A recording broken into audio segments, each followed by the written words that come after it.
Women's Refuge has cancelled a planned meeting with the boss of Destiny Church's Man Up program because of behaviour it describes as arrogant, disruptive and downright ugly. The head of Women's Refuge, Ang Jury, says she's seen no proof the Man Up program works and she has serious concerns about its use. We've had a couple of instances where women have reported that they were told that it was, if they would just do what they were supposed to be doing and stop provoking their partner, it'd be all good. Just to be clear, in some cases you're aware of women whose partners were told that it was the woman's problem, that the woman needed to be more compliant in order to stop violence being meted out on them. Yeah, that's what we were told. Yeah, we were originally going to meet with I can't remember his name, Kane, to discuss this because we were also really concerned about some reports we'd had about facilitators running afoul of the law over domestic violence themselves. Right, so that is the director of the Man Up program you're referring to. Yeah. So you had initially wanted to meet with him. What concerns did you have about people who were actually teaching this course? I wanted to know what the qualifications were, what the vetting was, how did they go about ensuring that the program was safe? And that was is something that we're apparently supposed to take on trust, but nobody else has that luxury. So why didn't you end up meeting with him? I was supposed to be meeting with him, actually I can't remember whether it was this week or next week, and the behaviour of Man Up members in Christchurch, followed up by Mr Tamaki's behaviour over the last few days. Waste of time. There is no I can't see any potential for anything productive or generative in that conversation. So can you be a little more specific? When you talk about the behaviour in Christchurch, what are you referring to? The group outside with the loud hailer outside Elnor, outside the mosque, talking about Christianity being New Zealand's religion, those sorts of things.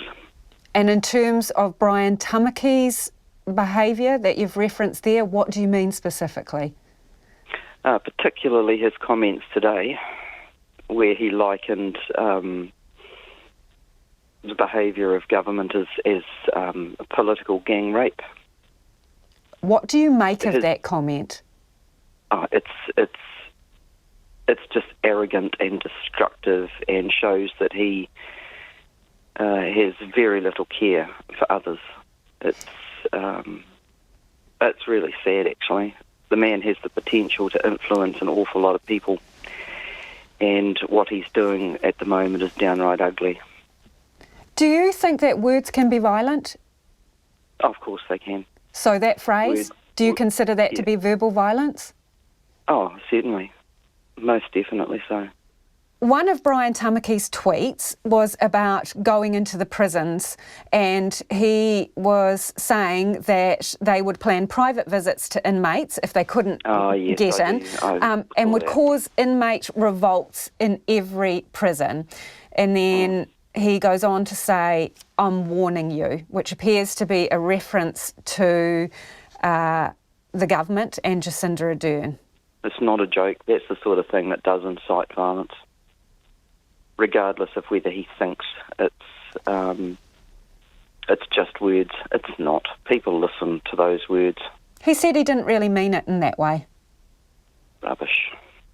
I don't believe that for a moment. He surely knew what he was saying. He uses words for a living. That's his job. He knows what he's saying. How would you feel about the Man Up program going into our prisons? Is that a good idea?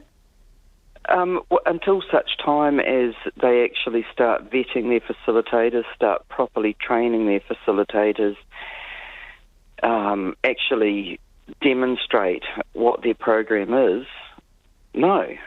Once they can do those sorts of things and do what everybody else does, that wants to provide those sorts of services to very vulnerable people, then no. Until then, he just needs to stop. Do you feel his words are the words of a man who is promoting non-violent action? Oh, definitely no. Why do you say that? No. Those aren't the sorts of words that someone that is trying to convince people to be gentle, to be kind, to be loving would use. They're just simply not.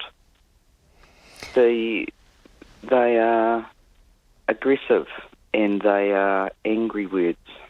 Have you seen any proof, any statistical proof, any analysis or audit of this program which suggests that it is successful in achieving what it says it does? No. Nothing? I don't believe that there are any. I hear tell that he can produce numbers, but numbers of what? Who's he talking to? Is he talking to the partners of women who have been through the program? Not that I've heard. In terms of the people who teach these courses, what are your specific concerns about them? Are they non-violent themselves? Are they able to be respectful, and are they able to be challenging of the sorts of behaviours that harm women and children? We don't know. It appears that the only training that's required is that they go through the program themselves. That doesn't sound like much of a training program to me. And that is Dr. Ang Jury of Women's Refuge. We did ask Kane Warren on the program. He is the director of the Man Up program. We're yet to have a response. The invitation still stands.